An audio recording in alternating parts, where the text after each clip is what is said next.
Hi every ಇವತ್ತು scope of variables in Python ಅಂದ್ರೆ ಏನು ನೋಡೋಣ.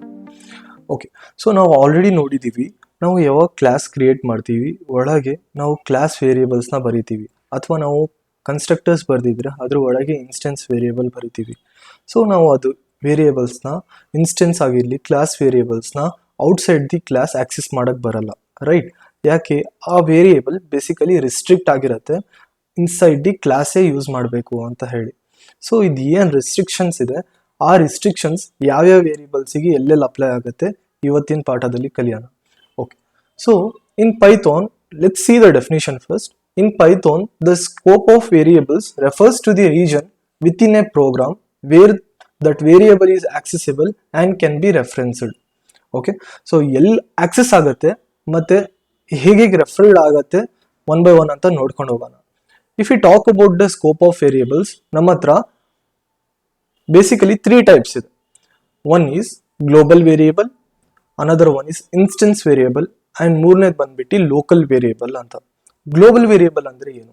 It can be accessed throughout the execution of the program. ನೋಡಿ, ಒಂದು ವೇರಿಯೇಬಲ್ ಬರ್ದಿರ್ತೀರಾ, ಓಕೆ, ಕ್ಲಾಸಿಂದ ಹೊರಗಡೆ ಅನ್ಕೊಳ್ಳಿ. ಓಕೆ, ಸೊ ಆ ವೇರಿಯೇಬಲ್ ಎಲ್ಲಿ ಬೇಕಾದರೂ ನಾವು throughout the execution of the program ಅಲ್ಲಿ ಯೂಸ್ ಮಾಡ್ಬೋದು. ಓಕೆ, ಸರಿ. ಸೊ ನೆಕ್ಸ್ಟ್ ನಮ್ಮ ಹತ್ರ ಇನ್ಸ್ಟೆನ್ಸ್ ವೇರಿಯೇಬಲ್ ಅಂತ ಇದೆ. ನಮ್ಗೆ ಗೊತ್ತು ಆಲ್ರೆಡಿ ಇನ್ಸ್ಟೆನ್ಸ್ ವೇರಿಯೇಬಲ್ ಏನಿದೆ ಅದು ನಾವು ಕ್ಲಾಸ್ ಒಳಗಡೆ ವೇರಿಯೇಬಲ್ನ ಡಿಫೈನ್ ಮಾಡೋಕ್ಕೋಸ್ಕರ ಅದಕ್ಕೆ ಇನ್ಸ್ಟೆನ್ಸ್ ವೇರಿಯೇಬಲ್ ಅಂತ ಬರಿತೀವಿ, right? Self dot A is equal to 10, ಅಥವಾ ನೀವು ಏನಾದರೂ ಕನ್ಸ್ಟ್ರಕ್ಟರ್ ಯೂಸ್ ಮಾಡಿದರೆ ನೀವು ಅಸೈನ್ ಮಾಡ್ತೀರಾ, ರೈಟ್? ವ್ಯಾಲ್ಯೂಸ್ನ, ಓಕೆ, ಇನಿಷಿಯಲೈಸ್ ಮಾಡ್ತೀರಾ ಬೇಸಿಕಲಿ. ಸೊ ಇದೆಲ್ಲ instance variable. It can be access with in the class scope. ನೀವು ಕ್ಲಾಸ್ ಅಂತ scope is nothing but A boundary ಅಂತ ಇಮ್ಯಾಜಿನ್ ಮಾಡ್ಕೊಳ್ಳಿ. ಆ ಕ್ಲಾಸ್ ಬೌಂಡ್ರಿ ಒಳಗೇನೆ ನೀವು ಅದು ಯೂಸ್ ಮಾಡೋಕ್ಕಾಗೋದು. ಓಕೆ, ಸೊ ಹೊರಗಡೆ ಯೂಸ್ ಬೇಕು ಅಂತ ಅಂದಿದ್ರೆ ನಾವು ಆಬ್ಜೆಕ್ಟ್ನ ಕ್ರಿಯೇಟ್ ಮಾಡ್ಕೊಂಡು ಅದನ್ನ ಆಕ್ಸೆಸ್ ಮಾಡ್ಕೊಂತೀವಿ, ರೈಟ್? ಆಲ್ರೆಡಿ ನಾವು ನೋಡಿದ್ದೀವಿ. ನೆಕ್ಸ್ಟ್ ನಮ್ಮ ಹತ್ರ ಇದೆ local variable. Okay, local variable ಅಂದ್ರೆ ಏನು? ಈಗ ಯಾವ್ದಾದ್ರು ನೀವು ಫಂಕ್ಷನ್ ಒಳಗೆ ವೇರಿಯೇಬಲ್ ಬರೀತೀರಾ, ರೈಟ್? ಆ ವೇರಿಯೇಬಲ್ ಈಗ ನಥಿಂಗ್ ಬಟ್ ಲೋಕಲ್ ವೇರಿಯೇಬಲ್ ಆಗಿ ಬಿಹೇವ್ ಮಾಡುತ್ತೆ. ಸರಿ, ನಾವು ಪ್ರಾಕ್ಟಿಕಲ್ ಇಂಪ್ಲಿಮೆಂಟೇಷನ್ VS ಕೋಡಲ್ಲಿ ನೋಡಿ. ನಾನು ಒಂದು ಫೋಲ್ಡರ್ ಕ್ರಿಯೇಟ್ ಮಾಡಿದ್ದೀನಿ ಡೆಸ್ಕ್ಟಾಪ್ ಅಲ್ಲಿ. ಆ ಡೆಸ್ಕ್ಟಾಪ್ ಅಲ್ಲಿ ಫೋಲ್ಡರ್ VS ಕೋಡ್ ಓಪನ್ ಮಾಡ್ಕೊಂಡು ಒಂದು ಫೈಲ್ನ ಕ್ರಿಯೇಟ್ ಮಾಡಿದ್ದೀನಿ 15_ ಸ್ಕೋಪ್ ಆಫ್ ವೇರಿಯೇಬಲ್ಸ್ ಅಂತ ಹೇಳಿ. ಓಕೆ, ಸೊ ಫಸ್ಟ್ ನೋಡೋಣ ಗ್ಲೋಬಲ್ ವೇರಿಯೇಬಲ್ ಹೇಗೆ ಕ್ರಿಯೇಟ್ ಮಾಡೋದು ಅಂತ ಹೇಳಿ. ಸೊ ನಾನು ಏನಾದರೂ ವೇರಿಯೇಬಲ್ ಹೆಸರು ಕೊಟ್ಟಿರ್ತೀನಿ, ಅಸ್ಯೂಮ್ ಮಾಡ್ಕೊಳ್ಳಿ ಮೈ ಗ್ಲೋಬಲ್ _v ಅಂತ ಕೊಡ್ತೀನಿ, ಗ್ಲೋಬಲ್ ವೇರಿಯೇಬಲ್ ಅಂತ. Okay, fine. ಇದು ಒಂದು ಗ್ಲೋಬಲ್ ವೇರಿಯೇಬಲ್ ಬರ್ತಿದೀವಿ. ಹಾಗೆ ಗ್ಲೋಬಲ್ ವೇರಿಯೇಬಲ್ ಅಂತ ಫಸ್ಟ್ ಕ್ಲಾಸ್ ಬರೆಯೋಣ. ಓಕೆ, ಸೊ ಇನ್ನೊಂದು ಕ್ಲಾಸ್ ಬರೀತೀನಿ so that I can define instance variable ಮತ್ತೆ ಲೋಕಲ್ ವೇರಿಯೇಬಲ್ ಹಾಗೆ ಬರೀತೀನಿ. Fine.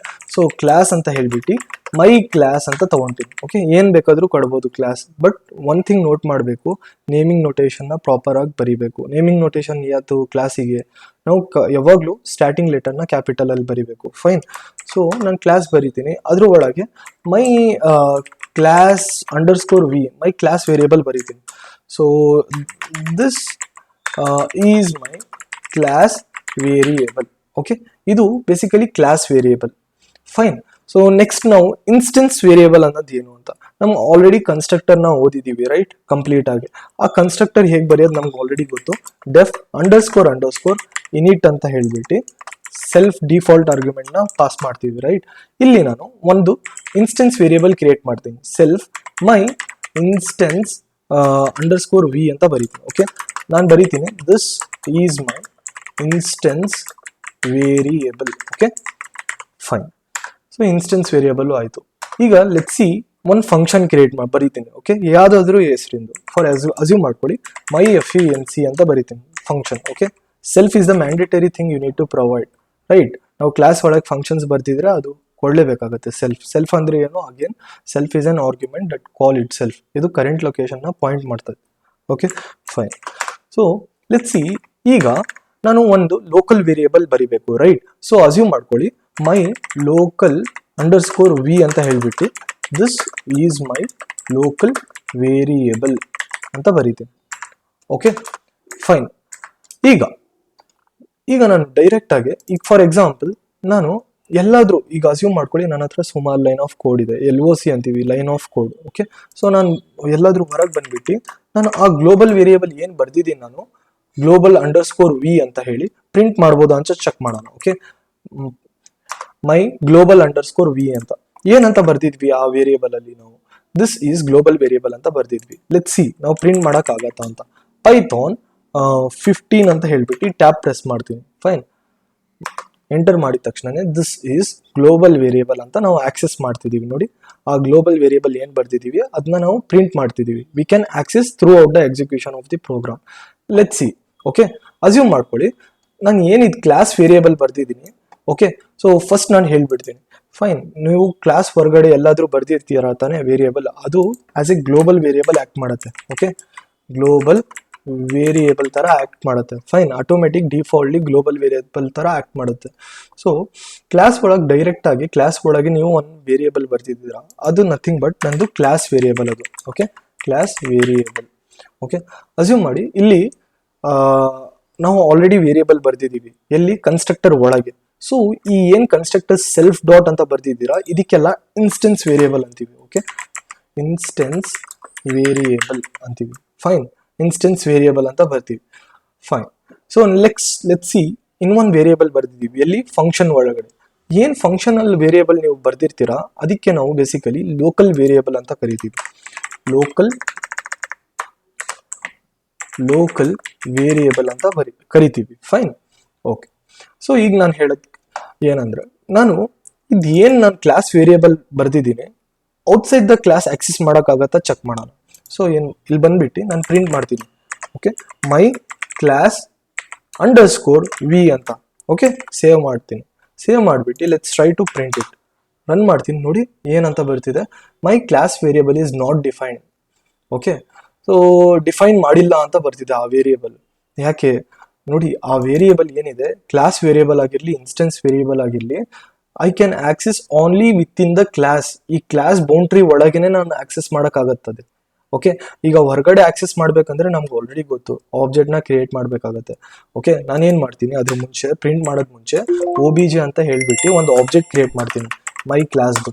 Okay, once object create ಆಗಿದ ತಕ್ಷಣನೇ ಆ ಆಬ್ಜೆಕ್ಟ್ ಯೂಸ್ ಮಾಡ್ಕೊಂಡು ನಾನು ಅದನ್ನ ಪ್ರಿಂಟ್ ಮಾಡ್ಬೋದು. Okay, OBJ dot my class underscore v ಅಂದ್ರೆ ನಥಿಂಗ್ ಬಟ್ ವೇರಿಯೇಬಲ್ ಅಂತ ನಾನು ತಗೊಂಡಿರೋದು. ಓಕೆ, ನೋಡಿ ಈಗ ನಾನು ಆರಾಮಾಗಿ ಆ ಕ್ಲಾಸ್ ವೇರಿಯೇಬಲ್ನ ಆಕ್ಸೆಸ್ ಮಾಡ್ಬೋದು. ಸರಿ, ಓಕೆ. ಸೊ ಈಗ ಇನ್ಸ್ಟೆನ್ಸ್ ವೇರಿಯೇಬಲ್ ಹೇಗೆ ಆಕ್ಸೆಸ್ ಮಾಡೋದು ನೋಡೋಣ. ಸೊ ನೀವು ತಿಳ್ಕೊಂಡಿರ್ತೀರಾ, ನೀವು ಡೈರೆಕ್ಟ್ ಆಗಿ ಬಂದ್ಬಿಟ್ಟು ನಾನು ಮೈ ಇನ್ಸ್ಟೆನ್ಸ್ ಅಂಡರ್ಸ್ಕೋರ್ ವಿ ಅಂತ ನೋಡಿ, ಮತ್ತೆ ಅದೇ ಎರರ್ ಬರೋದು ನಮಗೆ. ಏನು, my instance variable is not define ಅಂತ. ಯಾಕೆ, ಸೊ ನಾನು ಆಲ್ರೆಡಿ ಹೇಳಿದೆ ಕ್ಲಾಸ್ ವೇರಿಯೇಬಲ್ ಆಗಿರಲಿ ಇನ್ಸ್ಟೆನ್ಸ್ ವೇರಿಯೇಬಲ್ ಆಗಿರಲಿ, ಸೊ ಅದು ಕ್ಲಾಸ್ ಸ್ಕೋಪ್ ಒಳಗಡೆನೆ ಆಕ್ಸೆಸ್ ಮಾಡೋಕ್ಕಾಗತ್ತೆ ಅಂತ. ಅಂದರೆ ಕ್ಲಾಸ್ ಇನ್ ಬೌಂಡ್ರಿ ಒಳಗಡೆ ಆಕ್ಸೆಸ್ ಮಾಡೋಕ್ಕಾಗತ್ತೆ ಅಂತ. ಸೊ ಹೊರಗಡೆ ಆಕ್ಸೆಸ್ ಮಾಡಬೇಕಂದ್ರೆ ಆಬ್ಜೆಕ್ಟ್ ಕ್ರಿಯೇಟ್ ಮಾಡಬೇಕು. ನಾವು ಆಲ್ರೆಡಿ ಮಾಡಿದ್ದೀವಿ. ಆ ಆಬ್ಜೆಕ್ಟ್ ಮುಖಾಂತರ ನಾನು ಇನ್ಸ್ಟೆನ್ಸ್ ವೇರಿಯೇಬಲ್ನ ಪ್ರಿಂಟ್ ಮಾಡೋಕ್ಕೆ ಟ್ರೈ ಮಾಡ್ತೀನಿ ಈಗ. So let's try to print it once again. ನೋಡಿ, this is my instance variable. Okay, ಈಗ ಲೋಕಲ್ ವೇರಿಯೇಬಲ್ ನೋಡೋಣ. ಓಕೆ, ಲೋಕಲ್ ವೇರಿಯೇಬಲ್ ಆಬ್ಜೆಕ್ಟ್ ಮುಖಾಂತರ ನಾವು ಲೋಕಲ್ ವೇರಿಯೇಬಲ್ ಆಕ್ಸೆಸ್ ಮಾಡೋಕ್ಕಾಗತ್ತಾ? ಇಲ್ಲ, ಆಗಲ್ಲ. ಬೇಸಿಕಲಿ ನೋಡಿ, ರೈಟ್ ನಾನು ಏನು ಮಾಡ್ತೀನಿ ನೀವು ಕೇಳ್ಬೋದು. ಓಕೆ, ಸೊ OBJ ಡಾಟ್ ಮೈ ಲೋಕಲ್ ವೇರಿಯೇಬಲ್ ಅಂತ ಬರೀತೀನಿ. ಓಕೆ, ಮೈ ಲೋಕಲ್ ಅಂಡರ್ಸ್ಕೋರ್ ವಿ ಅಂತ ಬರೀತೀನಿ. ಓಕೆ, ನೋಡಿ ಆಕ್ಸೆಸ್ ಮಾಡೋಕ್ಕಾಗಲ್ಲ. ಯಾಕೆ ನೋಡಿ, ಇದೇ main thing. Okay, local variable function ಒಳಗಡೆನೆ ಯೂಸ್ ಮಾಡೋಕ್ಕಾಗತ್ತೆ. ಓಕೆ, ಸೊ ನೀವು ಆಬ್ಜೆಕ್ಟ್ ಕ್ಲಾಸ್ ಒಳಗಡೆ ಬರ್ದಿದ್ದೀರಾ, ರೈಟ್, ಕ್ಲಾಸಿಂದ ನೀವು ಫಂಕ್ಷನಿಗೆ ಹೋಗ್ಬಿಟ್ಟು ಅದು ಆಕ್ಸೆಸ್ ಮಾಡೋಕ್ಕಾಗಲ್ಲ. ಇದು ಹೇಗೆ ಪ್ರಿಂಟ್ ಮಾಡೋದು ಮತ್ತೆ ಅಂದರೆ, ನೀವು ಫಂಕ್ಷನ್ ಒಳಗಡೆನೆ ನೀವು ಪ್ರಿಂಟ್ ಅಂತ ಹೇಳ್ಬಿಟ್ಟು ಮೈ ಲೋಕಲ್ ವಿ ಅಂತ ಕೊಡಬೇಕು. ಓಕೆ, ಸೊ ಹೊರಗಡೆ ಈ ಥರ ಪ್ರಿಂಟ್ ಮಾಡೋಕ್ಕಾಗ ಫಂಕ್ಷನ್ ಒಳಗೆ ಏನು ಲೋಕಲ್ ವೇರಿಯೇಬಲ್ ಅಂತ ಬರ್ದಿದ್ದೀರಾ ಫಂಕ್ಷನ್ ಒಳಗಡೆನೆ ಪ್ರಿಂಟ್ ಮಾಡೋಕ್ಕಾಗತ್ತೆ. ಓಕೆ, ಸೊ ಈಗ ಲೆಟ್ಸ್ ಸಿ, ನಾನು ಈ ಫಂಕ್ಷನ್ ಕಾಲ್ ಮಾಡ್ತೀನಿ, ಆಟೋಮೆಟಿಕ್ ಆ ಲೋಕಲ್ ವೇರಿಯೇಬಲ್ ಪ್ರಿಂಟ್ ಆಗುತ್ತೆ. ಓಕೆ, ಸೊ ನಮ್ಗೆ ಆಲ್ರೆಡಿ ಆಬ್ಜೆಕ್ಟ್ ಕ್ರಿಯೇಟ್ ಮಾಡಿದ್ದೀವಿ, ಮೈ ಫಂಕ್ ಅಂತ ಹೇಳ್ಬಿಟ್ಟು ಫಂಕ್ಷನ್ನ ಕಾಲ್ ಮಾಡ್ತೀನಿ ಅಷ್ಟೇ. ಈಗ ನೋಡಿ, ನಾವು ಲೋಕಲ್ ವೇರಿಯೇಬಲ್ನ ಆಕ್ಸೆಸ್ ಮಾಡ್ಬೋದು. Okay, so another one thing. Okay, so second use case ಹೇಳ್ತೀನಿ. ಈಗ ನೀವು ಕೇಳ್ಬೋದು ಪ್ರಶ್ನೆ, ನಾನು ಈ ಗ್ಲೋಬಲ್ ವೇರಿಯೇಬಲ್ ನಾನು ಫಂಕ್ಷನ್ ಒಳಗಡೆ ಪ್ರಿಂಟ್ ಮಾಡ್ಬೋದಾ ಅಂತ. ಓಕೆ, ಲೆಟ್ಸ್ ಸಿ, ನಾನು ಇಲ್ಲಿ ಪ್ರಿಂಟ್ ಅಂತ ಬಂದ್ಬಿಟ್ಟು ಸೊ ಮೈ ಗ್ಲೋಬಲ್ ವೇರಿಯೇಬಲ್ ಅಂತ ಸೇವ್ ಮಾಡ್ತೀನಿ. ಆಫ್ಕೋರ್ಸ್ ಪ್ರಿಂಟ್ ಆಗಬೇಕು ತಾನೆ, ಬಿಕಾಸ್ ಗ್ಲೋಬಲ್ ವೇರಿಯೇಬಲ್ ಎಲ್ಲಿ ಬೇಕಾದರೂ ನಾವು ಆಕ್ಸೆಸ್ ಮಾಡ್ಕೊಳ್ಬೋದು throughout the execution of the program, right. ನಾನು ಇಲ್ಲಿ ಬಂದ್ಬಿಟ್ಟು ರನ್ ಮಾಡ್ತೀನಿ. ನೋಡಿ, ಲೋಕಲ್ ವೇರಿಯೇಬಲ್ ಜೊತೆ ಇದು ಬರ್ತಿದೆ, ರೈಟ್, ನಮ್ದು ಗ್ಲೋಬಲ್ ವೇರಿಯೇಬಲ್. ಓಕೆ, ಇಲ್ಲಿ ನೋಡಿ ಗ್ಲೋಬಲ್ ವೇರಿಯೇಬಲ್. ನಾನು ಸುಮ್ಮನೆ ಏನಾದರೂ ಜಸ್ಟ್ ಡಿಫ್ರೆನ್ಷಿಯೇಷನಿಗೆ ಸುಮ್ಮನೆ ಏನಾದರೂ ಒಂದು ಆ್ಯರೋ ಹಾಕಿರ್ತೀನಿ ತೋರ್ಸೋಣ ಅಂತ, ಫಂಕ್ಷನ್ ಒಳಗೆ ಪ್ರಿಂಟ್ ಆಗಿದೆ ಅಂತ ಹೇಳಿ. ಓಕೆ ನೋಡಿ ಗ್ಲೋಬಲ್ ವೇರಿಯೇಬಲ್ ಪ್ರಿಂಟ್ ಆಗ್ತಿದೆ. ನಾನು as I said you earlier global variable ಎಲ್ಲಿ ಬೇಕಾದರೂ ನಾವು ಪ್ರಿಂಟ್ ಮಾಡ್ಬೋದು ಅಂತ. ಓಕೆ, ಈಗ ನಾನು ಕೇಳೋದು ಪ್ರಶ್ನೆ ಏನಂದ್ರೆ, ಈಗ ಇನ್ಸ್ಟೆನ್ಸ್ ವೇರಿಯೇಬಲ್ ಏನು ಬರ್ದಿದ್ದೀವಿ ನಾವು, ರೈಟ್? ಇನ್ಸ್ಟೆನ್ಸ್ ವೇರಿಯೇಬಲ್ ಯಾತಿಕ್ ಅನ್ನೋದು ಕ್ಲಾಸ್ ಒಳಗಡೆ ಕನ್ಸ್ಟ್ರಕ್ಟರ್ ಒಳಗಡೆ ಸೆಲ್ಫ್ ಡಾಟ್ ಅಂತ ವೇರಿಯೇಬಲ್ ಡಿಕ್ಲೇರ್ ಮಾಡ್ತೀವಲ್ಲ, ಅದಕ್ಕೆ ಇನ್ಸ್ಟೆನ್ಸ್ ವೇರಿಯೇಬಲ್ ಅಂತ ಕರಿತೀವಿ. ಆ ಇನ್ಸ್ಟೆನ್ಸ್ ವೇರಿಯೇಬಲ್ ಫಂಕ್ಷನ್ ಒಳಗೆ ಪ್ರಿಂಟ್ ಮಾಡೋಕ್ಕಾಗತ್ತಾ ಅಂತ. ಸರಿ, ಟ್ರೈ ಮಾಡೋಣ. ಓಕೆ, ಸೊ ನಾನು ಪ್ರಿಂಟ್ ಮಾಡ್ತೀನಿ. ಓಕೆ, ಇದಕ್ಕೆ ಹ್ಯಾಶ್ ಅಂತ ಕೊಡ್ತೀನಿ. ಓಕೆ, ಏನಾದರೂ ರ್ಯಾಂಡಮ್ ಆಗಿ ಕೊಡ್ಬೋದು. ಅಲ್ಲ ಅಂದರೆ ನೀವು ಏನಾದ್ರು ಮೆಸೇಜ್ ಬರೀಬೇಕಾ, ದಿಸ್ ಇಸ್ ಇನ್ಸ್ಟೆನ್ಸ್ ವೇರಿಯೇಬಲ್ ಅಂತ ಹೇಳ್ಬಿಟ್ಟು ಆರೋ ಮಾರ್ಕ್ ಆದರೂ ಹಾಕಿ. ಓಕೆ, ನಾನು ಜಸ್ಟ್ ಹ್ಯಾಶ್ ಅಂತ ಕೊಟ್ಟಿದ್ದೀನಿ. Self dot my instance variable. Self ಬರೀಲೇಬೇಕಾಗುತ್ತೆ. ಓಕೆ, ಸೆಲ್ಫ್ ಬರ್ದಿಲ್ಲ ಅಂದರೆ ಅದು ಅರ್ಥ ಮಾಡ್ಕೊಳ್ಳಲ್ಲ ನೀವು ಇನ್ಸ್ಟೆನ್ಸ್ ವೇರಿಯೇಬಲ್ ಕಾಲ್ ಮಾಡ್ತಿದ್ದೀರಾ ಅಂತ. Okay, let's see, try to run it. ನೋಡಿ ಅದನ್ನು ಪ್ರಿಂಟ್ ಮಾಡ್ತಿದ್ದೀನಿ ನಾನು. ಈಗ ಕ್ಲಾಸ್ ವೇರಿಯೇಬಲ್ ಏನು ಬರ್ದಿದ್ದೀರಾ which doesn't have any self, ಅದನ್ನ ಆಕ್ಸೆಸ್ ಮಾಡೋಣ ಈಗ. ಓಕೆ, ಪ್ರಿಂಟ್ ಮಾಡಿಬಿಟ್ಟು ನಾನು just my class variable class underscore V ಅಂತ ಬರಿತೀನಿ. ಆಲ್ರೆಡಿ ನಮಗೆ ಎರರ್ ಬರ್ತಿದೆ ನೋಡಿ ಇಲ್ಲಿ. ಓಕೆ, ಸೊ ಅದು ರನ್ ಮಾಡಿದರೆ ಅದೇನು ಪ್ರಿಂಟ್ ಆಗಲ್ಲ, ಬಿಕಾಸ್ ಅದು ವೇರಿಯೇಬಲೇ ಬರ್ದಿಲ್ಲ ನಾವು. ಓಕೆ, ಸೊ ಸಾರಿ, ನಾವು ಇದು ರನ್ ಮಾಡಿದರೆ ನೋಡಿ ನಮಗೆ ಎರರ್ ಬರ್ತದೆ. ಓಕೆ, ಬಿಕಾಸ್ ಅದು ಕ್ಲಾಸ್ ವೇರಿಯೇಬಲ್ ಗೊತ್ತಾಗ್ತಿಲ್ಲ. ಅದಕ್ಕೆ ನಾವು ಏನು ಆಸ್ ಎ ಲೋಕಲ್ ವೇರಿಯೇಬಲ್ ಅದು ಏನು ಅಂದ್ಕೊಂಡಿದೆ, ಈ ಥರ ಫಂಕ್ಷನ್, ಈ ಥರ ನಾನು ವೇರಿಯೇಬಲೇ ಕ್ರಿಯೇಟ್ ಮಾಡಿಲ್ಲ ಇನ್ಸೈಡ್ ದ ಫಂಕ್ಷನ್ ಅಂದ್ಕೊತಿದ್ದೆ. ಓಕೆ, ಸೊ ಇದನ್ನ ನೀವು ಆಕ್ಸೆಸ್ ಮಾಡ್ಬೇಕು ಹಿಯರ್ ಅಂದರೆ ಸೆಲ್ಫ್ ಡಾಟ್ ಅಂತ ಹೇಳ್ಬಿಟ್ಟು ಈ ಥರ ಪ್ರಿಂಟ್ ಮಾಡ್ಕೊಳ್ಬೋದು ಆರಾಮಾಗಿ. ಓಕೆ, ಅರ್ಥ ಆಯ್ತಾ? ಈ ಥರ ಆಕ್ಸೆಸ್ ಮಾಡ್ಬೋದು.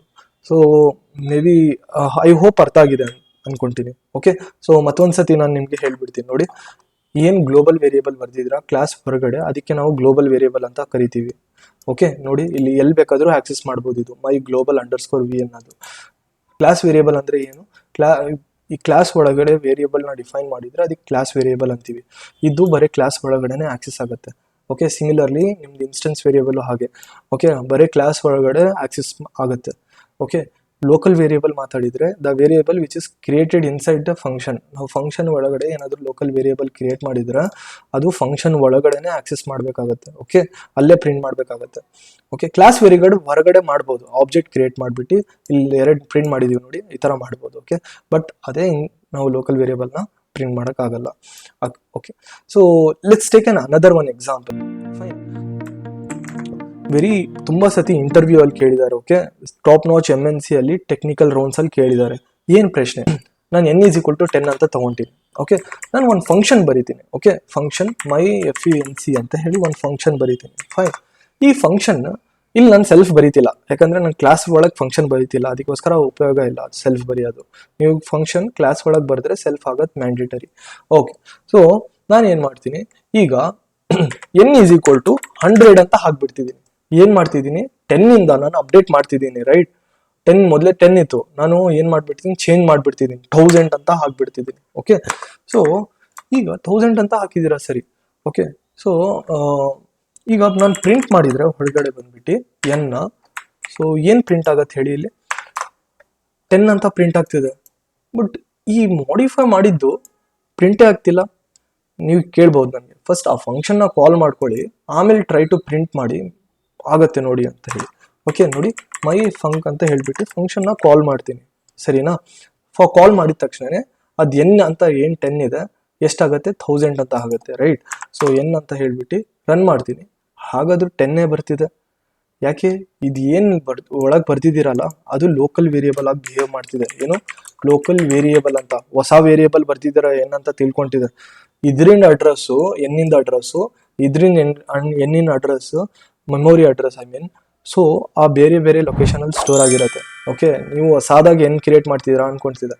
ಸೊ ಈಗ ನನಗೇನು ಪ್ರಶ್ನೆ, ಇಂಟರ್ವ್ಯೂ ಅವ್ರಿಗೆ ಏನು ಕೇಳ್ತಾನೆ ಅಂದರೆ, ನೀನು ಫಂಕ್ಷನ್ ಒಳಗೆ ಹೇಗೆ ನೀನು ಆ ಗ್ಲೋಬಲ್ ವೇರಿಯೇಬಲ್ನ ಅಪ್ಡೇಟ್ ಮಾಡ್ತೀರಾ ಅಂತ ಕೇಳ್ತಾನೆ. ಓಕೆ, ಸೊ ಅವಾಗ ಏನು ಮಾಡ್ತೀರಾ ನೀವು, ಸೊ ಗ್ಲೋಬಲ್ ಅಂತ ಹೇಳ್ಬಿಟ್ಟು ನೀವು ಹೇಳಬೇಕು ಅವನಿಗೆ ಸ್ಪೆಸಿಫಿಕಲಿ ಗ್ಲೋಬಲ್ ಏನು ಏನಿದೆ ನಂದು ಗ್ಲೋಬಲ್ n ಅಂತ ಮಾಡ್ಕೋದು. ಓಕೆ, ಏನು ವೇರಿಯೇಬಲ್ ಬರೀತಿದ್ದೀನಿ n ಅಂತ, ಅದು ಗ್ಲೋಬಲ್ n. ಸೊ ಅದಕ್ಕೆ ಅಪ್ಡೇಟ್ ಮಾಡು ಅಂತ. ಈಗ ಸೇವ್ ಮಾಡಿ ನಾನು ಅದೇ ಸೇಮ್ ಥಿಂಗ್ನ ರನ್ ಮಾಡಿದರೆ ನೋಡಿ 1000 ಅಂತ ಪ್ರಿಂಟ್ ಆಗ್ತಿದೆ ಈಗ. ಓಕೆ, ಐ ಹೋಪ್ ನಿಮಗೆ ಅರ್ಥ ಆಯಿತು ಅನ್ಸುತ್ತೆ. So last another one tricky question, ತುಂಬ ಇಂಟರ್ವ್ಯೂಸ್ ಅಲ್ಲೂ ಅಗೇನ್ ಕೇಳಿದಾರೆ ಅದು. ಸೊ MCQs ಅಲ್ಲೂ ತುಂಬ ಸುಮಾರು ಸತಿ ಕೇಳಿದ್ದಾರೆ. ಓಕೆ, ಫಾರ್ ಎಕ್ಸಾಂಪಲ್ ಅಸ್ಯೂಮ್ ಮಾಡ್ಕೊಳ್ಳಿ n ಈಸ್ ಈಕ್ವಲ್ ಟು 10 ಅನ್ಕೊಳ್ಳಿ. ಓಕೆ, ಸೊ ನೆಕ್ಸ್ಟ್ ಒಂದು ಫಂಕ್ಷನ್ ಬರೆಯೋಣ, ಮೈ FUNC ಅಂತ ಹೇಳ್ಬಿಟ್ಟು. ಓಕೆ, ಸೊ ನಾನು ಏನು ಮಾಡ್ತೀನಿ, n ಈಸ್ ಈಕ್ವಲ್ ಟು 100 ಅಂತ ಬರಿತೀನಿ. ಸರಿ, n ಈಸ್ ಈಕ್ವಲ್ ಟು 100 ಅಂತ. ಓಕೆ, ಸೊ ನಾನು ಪ್ರಿಂಟ್ ಮಾಡ್ತೀನಿ. ಸರಿನಾ, ವೆರಿ ಇಂಪಾರ್ಟೆಂಟ್.